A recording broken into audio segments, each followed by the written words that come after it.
قال صلى الله عليه وسلم: للمؤمن ثلاثة هي له وليست له، يعني مش من عمله. أما الأولى يعني أول آية من الآيات أن المؤمنين يصلون عليه، مش بتاعته دي، جايله كده من الناس.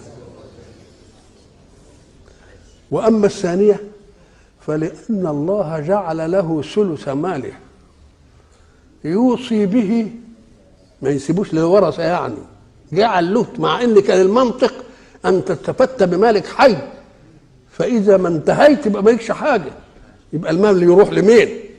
لربنا يصرفه بالميراث اللي عامله، انما اباح لك ثلث المال وهو مش لك. ليه؟